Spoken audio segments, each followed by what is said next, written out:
As Georgia Southern welcomes almost 6,000 new students, they also welcome their fair share of transportation worries, none of which concern students more than changing the Cambridge bus route.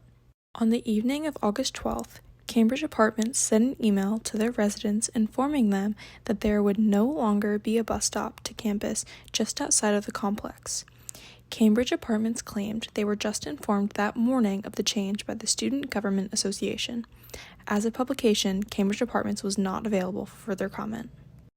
I know that students who live at Cambridge are upset about it, but it's really about a 5-minute walk. I've made that walk, so sorry that they're upset, but I think that's all the information there is, that it was moved for safety reasons. This came as a shock to many students, as they believed they would have access to this bus stop as a way to commute to campus.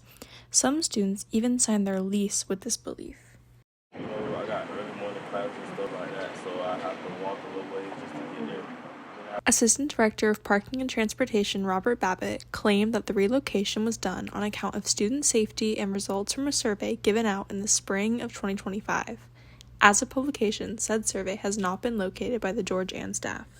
There were some concerns about safety. I wasn't involved in that conversation, but I did know that the conversation was happening, and I think Mr. Babbitt was involved in that conversation.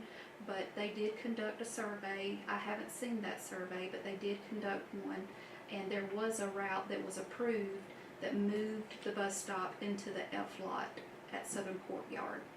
But we found out when First Transit, which is our third-party transportation partner, when they came to start actually running the routes, they found that they couldn't make those turns. Throughout the confusion of the bus route changes, one question still looms. Why was SGA so involved with this decision?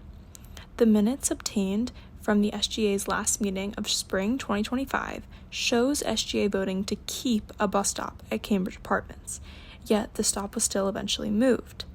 At the time of publication, SGA was unavailable for comment. There's always been a desire from the university to move all of our bus routes on campus, to try to just better manage safety concerns. That has always been there, and I will say that SGA, they provide us feedback and that kind of information, what students want, but ultimately the university makes decisions about the bus routes and transportation. So there's always been a desire to bring it back on campus, and SGA was there to help say, well, hey, maybe this would be a better spot. They're trying to advocate for students and make sure that they still have a close bus stop, but ultimately that is the university's decision. Students are only growing angrier with the change, as it seems there will be no changes to the bus routes for the remainder of the year. However, this has not quieted students' concerns, with a petition circulating with over 1,300 signatures and a protest scheduled for August 29th.